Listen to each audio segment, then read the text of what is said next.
Hello, this is the first episode of Tea with the Morale Queen with me, Milly Armstrong-Clark.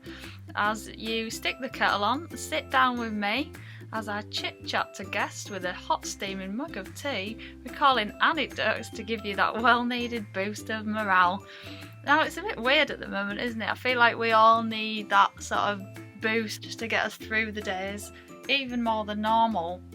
At the time of this, we're on lockdown, so things are a bit odd. And I'm here with my very first guest on the show, very exciting. Our first guest is the Cheech to my Chong, the Charles to my Camilla, the Yin to my Yang, the Jiminy Cricket on my shoulder when times are tough, although slightly taller than a cricket as he's an actual human man. It's the author of the James Stone novels. It's the best person I have ever married. It's Mr. Robert Clark. Hi, can I call you Rob? You can, yes. Thank you for the lovely introduction. I worked hard on that. I made it sound like I just thought of it just now, but no, I did write it the other day. So I think that speaks volumes for me, for my writing ability. So, yeah, a bit strange. First time ever doing a podcast, interviewing my husband. Well, it's slim pickings at the moment, isn't it? Well, we're at the time of recording, like I say, we are on lockdown, so literally the only person I can legally interview face to face. Yeah. So the sort of basic idea of the show is, first of all, having a nice cup of tea, having a chat. What's your drink of choice? Like a brew? Yes, I do like a good brew. I see for our very first episode we've decided to go without drinks. Well, I did actually mean to put the kettle on before this, but I didn't. So we'll, just so you know, viewers, we won't be drinking anything. And you won't be viewing anything either. Just to spoil that illusion. Same viewers. Can't say nout. What would you call them there? Listeners. Yeah, right, okay. Sorry, listeners. Yeah, all one of you. I know, I actually did mean to put the kettle on. I'm annoyed at myself now. But I know you like tea, but Tom, Dick and Harry at home don't know that. So describe your perfect beverage. My perfect cup of tea is one that you've brought to me, and that's fine because I don't care enough about a cup of tea to have a perfect one. But there must be a time when you thought, that tea is seriously bringing its A game. Like, that is next level tea drinking. My tongue is happy. Well, that's usually when I'm absolutely exhausted. I can't think that I've had a cup of tea that's better than other cups of tea. It's just that I appreciate a cup of tea a lot more when I'm absolutely exhausted and I just need a hot drink. Or when I'm really cold. Those are your two. Or even, no, sorry. To wrap it all round, really, really tired and really cold. Then that's the perfect cup of tea. But don't you just like one anyway? Yeah, I do. Good. I love a good cup of tea. I would be getting a divorce if you'd said that wrong. No, you wouldn't. Anyway, so you do like a brew. I do. know you do. I've seen you drinking them. What's your sort of ideal thing to have with a cup of tea? Nice little snack. I don't know that I have an ideal thing to accompany a cup of tea. I like a good cup of tea. I like a bit of chocolate, maybe. Well, yes. A smidgen of chocolate to go with my cup of tea. 28 Yorkie bars. Yeah, 28 Yorkie bars, yeah. So, giving a little window into our lifestyle at the moment. I've resorted to buying, so exciting it's getting. Bulk buying Yorkie bars on Amazon. I know, he bought like a box of 28, which he usually buys like one every now and then. We've got the biggest box of Yorkie bars in the fridge. So yeah, I'm surely you can have one of them with your cup of tea. Yeah, that'll do. Oh, the cake what I made today, I did a bit of baking. Yeah, either would go great with the cup of tea that you didn't make us. Well, You should make us a brew once in a while, to be No, fair. because anytime I make a cup of tea, you are like a backseat Yeah, it wouldn't be right. tea maker, and Oh, you criticise, you critique. it's stressful. You have come to me too many times over the years, and bemoaned people who have made you inadequate cups of tea, and I'm not being one of those people. I don't want to shatter that illusion. Do you know what I do? That will be the thing that causes us to get a divorce. If I go somewhere and I can get a vibe off someone if they can make a good brew or not, I don't know what it is, but I just get this feeling in the pit of my stomach. And if I go somewhere and someone says, "Do you want a brew?" and I think, God, I love tea more than anything in the world. Yes, I say that as I'm talking to my husband. More than anything in the world, I love a brew. But if I go to someone's house and I get that feeling that they're not going to make a good tea, I'll say, I'll just have a coffee, because I don't feel like you can get a coffee wrong. Well, if you can, it's hard. It's harder to get a coffee wrong, isn't it? But it's like trying to get a neat whiskey or vodka wrong. Exactly. And I bet some people can get it wrong. Coffee's more like fuel. Yeah, just neck it. Yeah. So I think, right, I'll just have a coffee. And I've had jobs before when people think I'm a big coffee drinker. Not really. I just don't trust them. And I've been right to trust them, because you know when you don't trust someone with tea making, then they finally make. I'm realising how daft this sounds. And they make you a cup of tea and it's just milk with a hint of tea in it, a suggestion of tea. Anyway, I'm feeling stressed. I do agree with you actually on that. I feel like a weak cup of tea, if someone makes one of them, you judge them. You think less of them. If they were part of your family, you'd give them less stuff in the will. One of my previous job, where I was open about my tea drinking there. I didn't try and hide it, because there was the people that made the tea were quite what do you call it? Competent tea makers. So I trusted them. I let them know how much I like tea. And then there was this work experience boy, and he was really dopey, and I was like, I can't remember what it's called, Sebastian. I was like, oh, where's Sebastian? And someone said, oh, he's been sent to make the tea. And I was like, you what? He can't make a decent brew. And you know what? I was going to say he did, but no, what happened was I went in and I took over. So, he couldn't. So, moral of the story, I'll just do it myself. But it's not all about tea on the podcast. That's just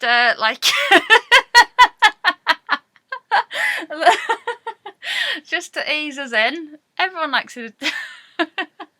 It's the preamble to the real story. The light badinage before the tough shit. I'm just laughing at Rob's face at the moment. He looks in despair at my love for tea.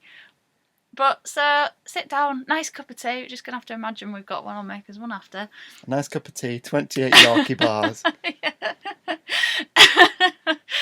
And, nice chilled cup of tea. Well, not the tea is it chilled. We're chilled whilst partaking in the tea drinking. Now, Rob. I don't know why. It's just your face. Right. So, you're an author. Yes. You write the James Stone novels. Yes. What gave you this idea? The idea for the James Stone novels actually came to me when I was... how long ago would it have been? I always say 2011. I actually just now I'm realising it's probably not 2011. I think 2011 is when I went to Manchester, but it was 2013 when I came up with the idea for it. What were you doing for 2 years? Mostly drinking and playing video games, not doing anything productive. But in 2013, that's when I did my master's degree in creative writing, which I can tell you was one of the biggest wastes of money I've ever had, because you have no need for a master's in creative writing in a world where we've lived through our second or third recession. It's very, very unnecessary. but the idea came to me when I was living in Manchester with my then girlfriend, and she was doing a medical degree, which for some reason meant that she had to basically not live with me for a long I wish part of I'd that thought year. of that. Blimey. No, don't you? You're getting all smart ass on the podcast, Camilla.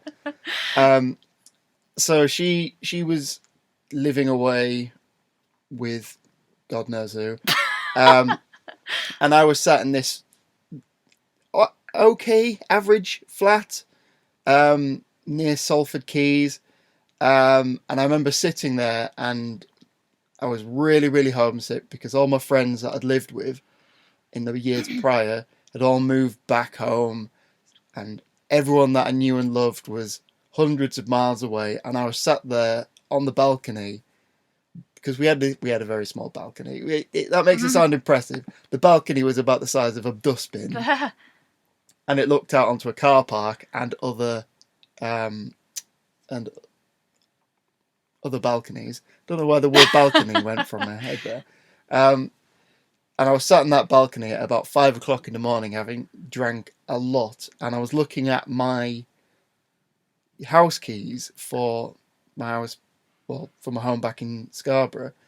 So I was looking at these keys, and I just thought, imagine how rubbish it would be to have these keys and to not be able to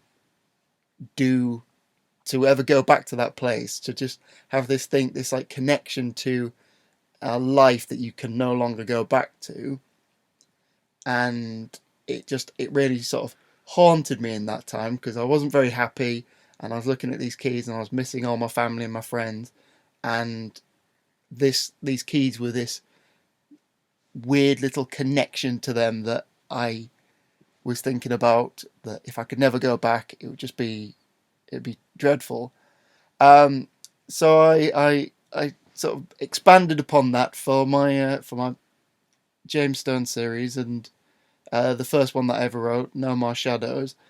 I really wanted to play on that form of isolation. I really thought it was good to have a character who, very similar to myself, lived in England, had a family, had friends and everything, and then sort of got uprooted and thrown into a world that he'd never been to, and just having to sort of survive like that. So that's where the James Stone idea came from. Wow, you've got such a more creative mind than me. Yeah, I love it. That's why that's where the master's degree came from. It's amazing how these things come about, isn't it? Just from looking at some keys, and then it sort of develops. It's definitely, I've had many ideas for many stories over the years, and that's, I think, the one that I had such a strong idea that it all kind of grew from that one thing. Well, that's really cool. Weird. I like that. Am I right in thinking that you started writing it and then you had a bit of a break and then you came back to it again? Whatever gave you that? I just had a feeling. It's almost as though you know this story. Yes, I as part of my master's degree, we had a writer's workshop with the other people doing the masters, and in that we'd all write 1,000 words, 2,000 words. We'd all get feedback from it, and sort of learn and progress that way.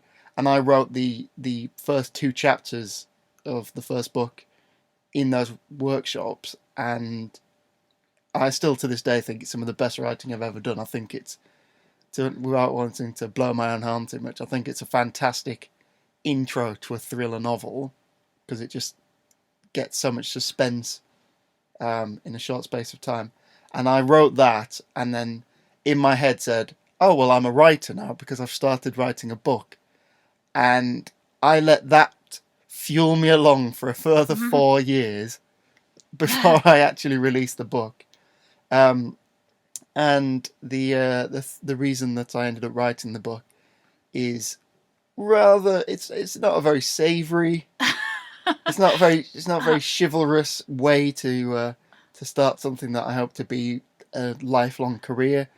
But I've been saying for so long and telling so many friends that I was writing this book, and occasionally they'd come along and say, "Oh, how are you getting on with the book?" And I'd be like, "Oh yeah, it's coming along. It's hard writing a book, And one day, a good friend of mine's younger brother decided that he was going to write a book, and he came to me and he said, "Oh, Rob, I've written this first draft of a book. I'd love for you to read it." And he was the nicest guy in the world, and I was really happy that he'd written it.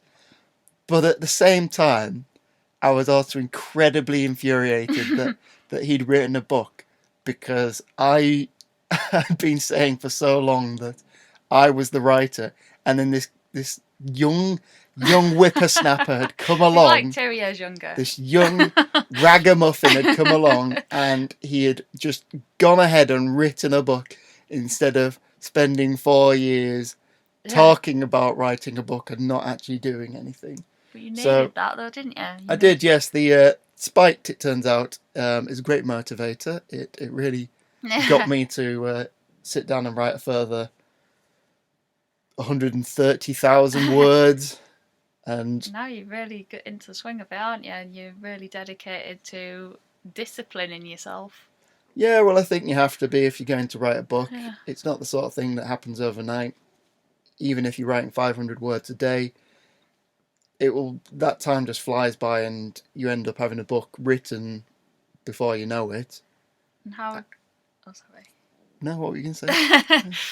It's so hard for me to not interrupt him. Blimey, I didn't realise how hard this is.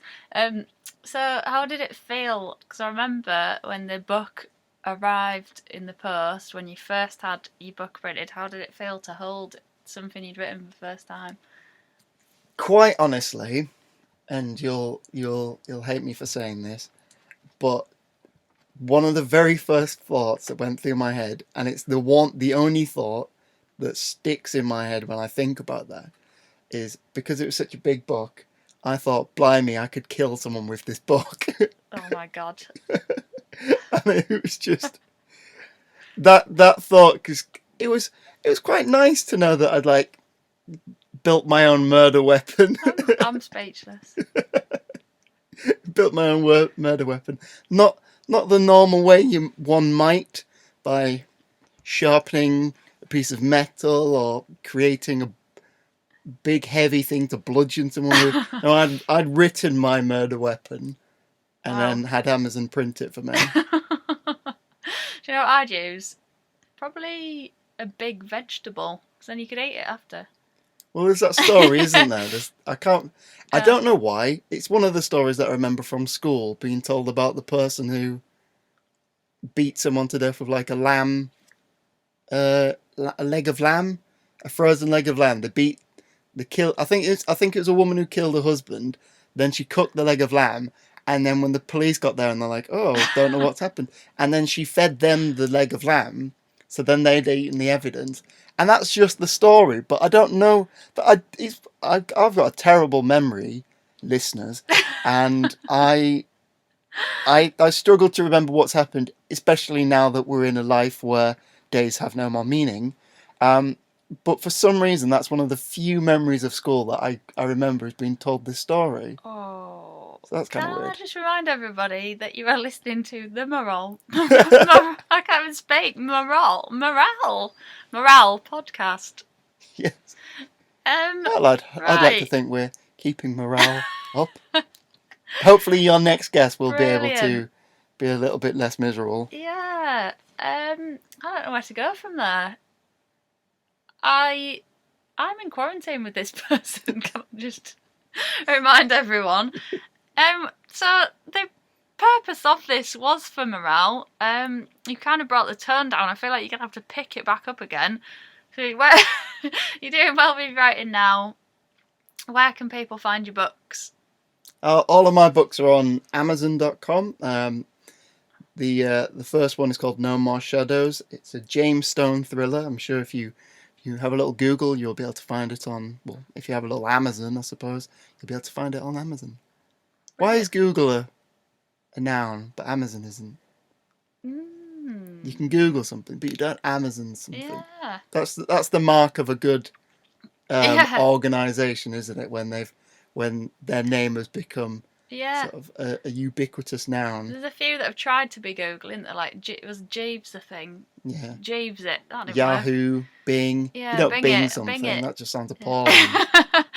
I know, nothing's going to beat Google. I wonder what will top Google eventually, because everything gets topped eventually, doesn't it? I don't know. Hopefully we'll see. Yeah. So, right, you've got some serious morale boosting to do now. You have brought us down to ground level murder weapons. Do you have an uplifting story for us? I do.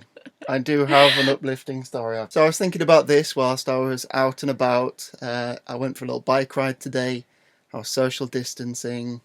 And I was thinking about the story that I want to tell to the viewers, which is about as we're coming up to the 10-year anniversary of the time that I almost died. Oh, great. Another death story. Yeah, pretty much. Well, this is what you get when you bring me onto a podcast. So anyway, yes, 10 years ago, I was working in a cinema, and I won't name the cinema because I used to steal the sweets from the cinema.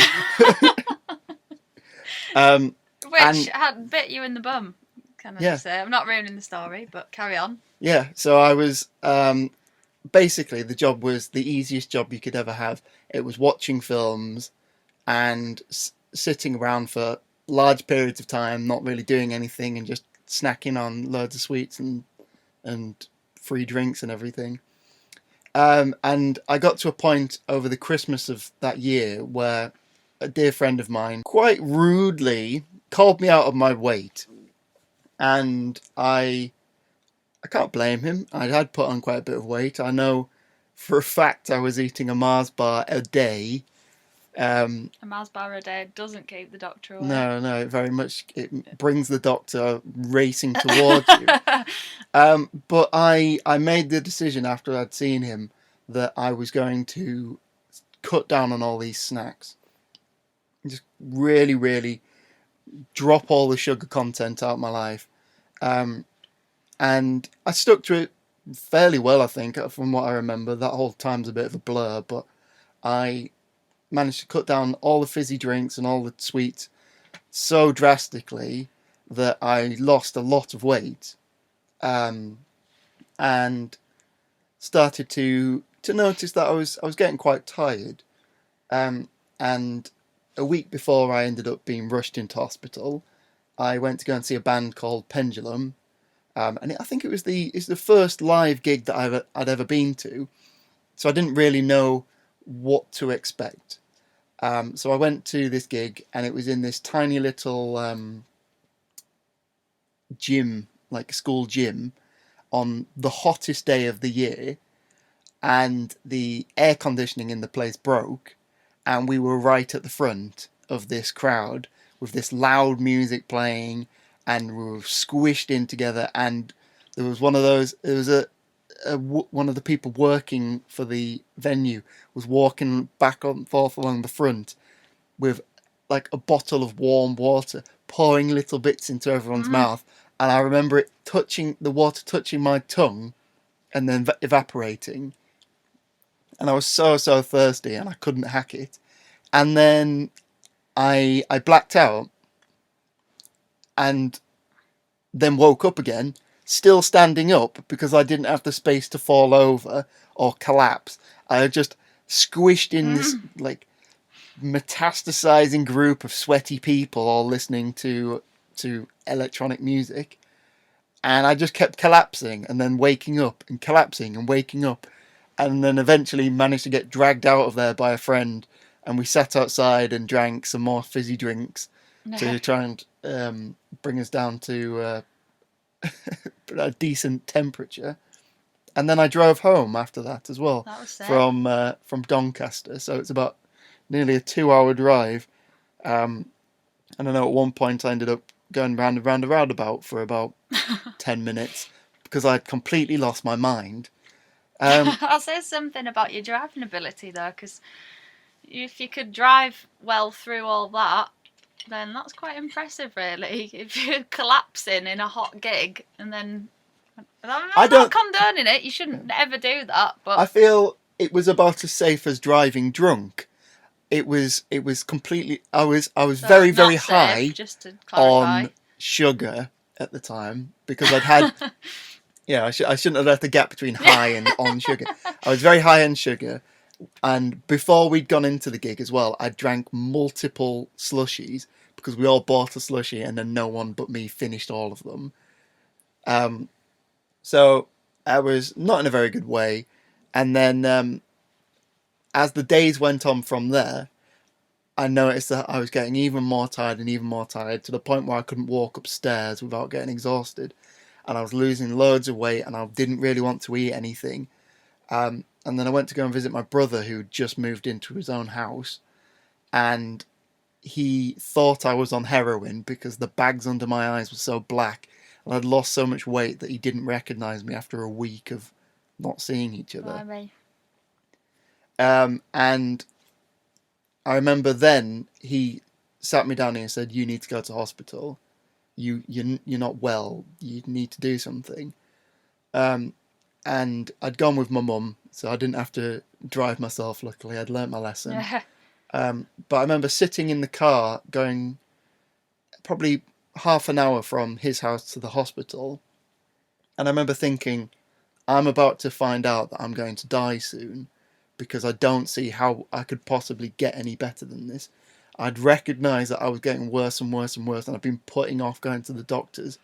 And then my brother saw me and thought I was like on death's door. And I just remember sitting there in the car and thinking that I was about to die. And I was only 19 at the time. Like, it was a really, really horrifying thing. I was just thinking of everything that I hadn't done yet. And it really put things into perspective that I was going to miss out on all these incredible things. And then I got to hospital, went into the A&E. We explained what was happening, what had happened to the people on the A&E, and a doctor brought me into one of the little cubicles and said, "I'm going to have to take some of your blood." And I hate needles. I would honestly, I'd run away from needles if I could. Verify that. I've seen you. Yeah. I will pass out if someone talks about needles. It's that kind of level. You're even looking crazy now, blimey. Yeah. I can't. From the needles. But this doctor was saying they're going to have to take some blood, and I was like, right, okay, you're going to have to give me something because I'm going to be sick. And she gave me like a children's bowl size thing to vomit into. But because all I drank for about 5 days was Ribena, and like I hadn't eaten anything, I'd just been drinking so much water. All this little cup that she gave me, it was like a thimble. It was pathetic. Got so full, I vomited into it. It splattered everywhere, went all over her shoes. She didn't look too happy. She took my blood, sent me off to a bed, and then another doctor came along and told me that I had type 1 diabetes. And the first thing that he said to me after he told me that was, "It's okay, I've got type 1 diabetes too. It's not a death sentence." And then I laughed, because here was a man who had the thing that I now have, who was living a happy and healthy life, and I wasn't about to die. And just that thought of how my whole world had gone from denial to sort of panicky acceptance that I was about to die, to realising that I was okay and that I just had this admittedly not very nice thing, but it wasn't by any means a death sentence. And that was just the most incredible piece of news I think I've ever been told. It was, I can't stress enough how confused the doctor looked when he saw me laughing. I don't think he understood that that I was happy. He thought I was delirious.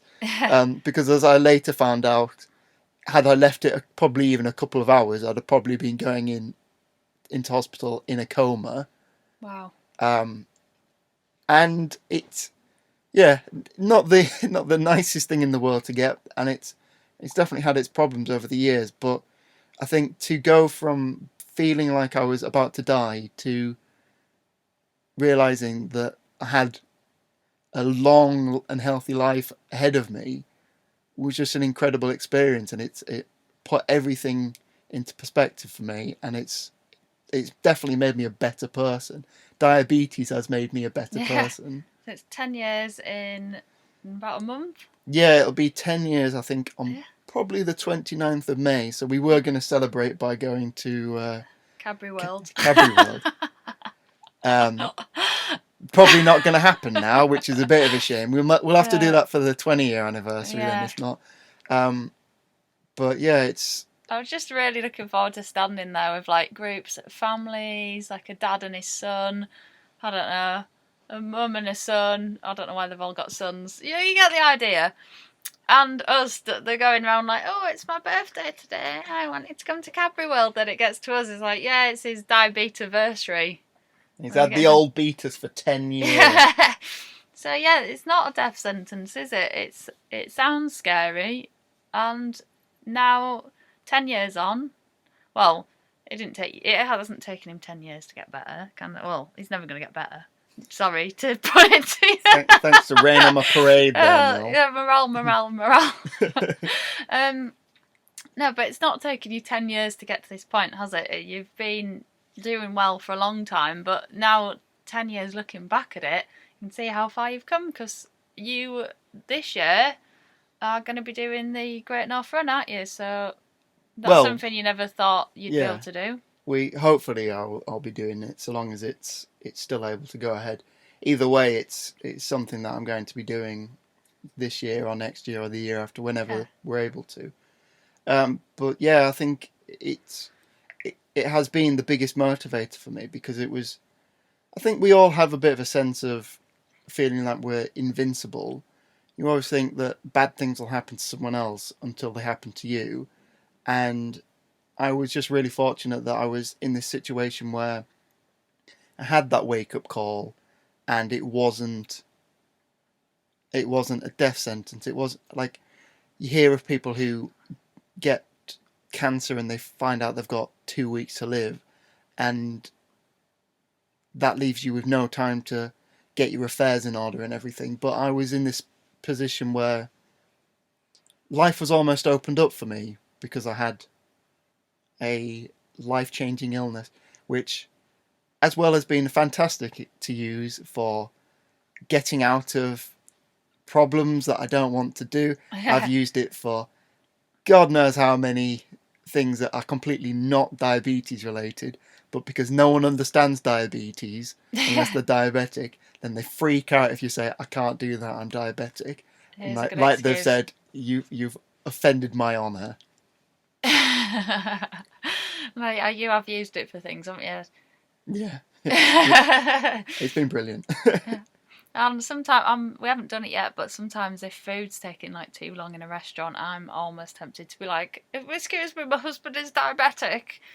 And it's really just me being hungry. So, well, that is purely selfish. That should be a diagnosis as well, shouldn't it? Being hangry. Yeah. Medically hangry. I thought I was diabetic, turned out I was just hangry. But yeah, there's been some strange times with it, isn't it? But I'm glad you're all right. Thanks.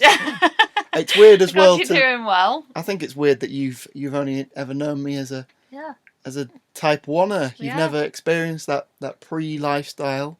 Yeah. Maybe one day they'll cure it, and then you'll get to see me sheepishly eating a board bun and not having to jab myself with a needle. What would you do if you didn't have it? I don't know. You'd probably feel weird, wouldn't you? It'll freak me out for a long time, because, like I say, 10 years is I've got used to it. It is part of me. I've given myself tens of thousands of injections, and to not give myself an injection would be the strangest thing ever. Yeah, I can imagine. Well, I can't, because I've never had it, but I can imagine it is weird. You just get used to things, don't you? Yeah. So that doctor doesn't know. Obviously, he knows he helped you because he's a doctor, but he didn't realise how powerful that statement was at the time. That was your and morale boost. It's a real shame because I only ever saw him when I was in A&E because I had to stay. I got it on the May bank holiday weekend, which is just fantastic because it was a glorious weekend and I was trapped in hospital. Yeah. And I never got to see him again. And I asked one of the nurses and they didn't know who it was. So it's just this mystery doctor who came in and saved my life and gave me so much perspective. Maybe he wasn't real. Maybe he was like an angel. Well, you say that, and I wasn't going to mention this, but then you mentioned that, and that very same time of being in hospital, I had one of the worst things happen to me that God, I never want anything. I don't want it to happen to my worst enemies. Every time you say, I know what you're going to say, and every time you say this, you nearly collapse. Yeah, it's Would you be horrendous. sat I'm down? already clutching at my wrist Yeah, because I of how can much it see. makes me feel ill. It's making me feel sick. I'm not even scared of needles. I had to have a lot of blood tests because my blood sugar was so high they needed to keep constant monitoring of it. And whilst I was there, it didn't really bother me because I think I was just too out of it to care about being prodded with a needle. But then a doctor came and took blood from my artery in my wrist, and I won't go into detail about it because we're on a morale podcast, but it was well, really... you've talked about everything else, so why not? Go on. It was horrendous. It was like someone going at my wrist with a piece of glass. It hurt so much. And this nurse came into the ward where I was at about 3 o'clock in the morning and took blood from my artery. And I was like in so much pain, and I didn't understand what was happening. And she said, "Oh, it's for a test." And she went away, and I sort of drifted off back to sleep in pain. And then in the morning, I asked one of the other nurses why they'd had to do that and if they could not do that again because it hurt so much. And they said, "Oh, that shouldn't have happened to you. We don't know what that's about." And no one ever could explain to me why they'd taken blood from my artery. So I think I was assaulted by a strange, mysterious being who came and stole my blood. A vampire, perhaps. Yeah, maybe. It was weird. That was the weirdest part of the whole thing, and I hope never to experience that again. And I hope that you, dear listener, don't have to have that happen to you. So, thank you for sharing your stories. It's brilliant. It's brilliant that you've written the books after all this, to be honest, because it just shows that it doesn't stop you doing things. No, and like I say, I think the diagnosis gave me a lot of perspective with everything. That I think has been a fantastic motivator because you don't know what's going to happen to you tomorrow. Nobody expected us to be in a lockdown pandemic crisis at the start of the year. You don't know what's going to happen, so you shouldn't leave things. You should write that book. You should record that podcast. You shouldn't say no to things. You need to take the opportunity whilst you have the chance. You quoted me there. Was I? Yeah, I did a wedding speech last year, and I didn't say them exact words, but I think we've already stressed in this episode that I have a terrible memory. I am sure not quoting you. Quoting a wedding speech I did. Okay. Sure. But I'll let it slide because I've got to live with you. Yeah. But you didn't copyright it. I'm all right. So, good luck with the books. Thank you very much. Good luck with your diabetes anniversary. Yeah, we'll find somewhere to enjoy it. I'll probably bake a cake again. Yeah. Did a lot of baking today. Yeah. Adding to your blood sugar levels. But you're fine. You can ginject after, can't you? You'll be alright. Yeah, I will ginject. Ginject. I'm tired. We've had a nice day sat in the sun. I'm tired now. Yeah, and it's getting late, isn't it? Getting on. So, don't really know how I'm going to end this. Well, you could say thank you, I suppose, couldn't you? You could give him the old finger pistols. You didn't see that, listener, but she gave me the old finger pistols, and that's not a euphemism. Okay. Thank you for being my first guest on Guinea Pig. Thank you very much for having me. Thank you, Mr. Robert Clark. Thank you very much, listeners, for listening to this week's episode of Tea with the Morale Queen, with me, your Morale Queen, Milly Armstrong-Clark. My guest this week was Robert Clark, author of the James Stone novels you can find on Amazon. You can follow Robert on Instagram at Robert Clark Author, and you can find me at Mill Comedy. Now go stick the kettle on. See you next time.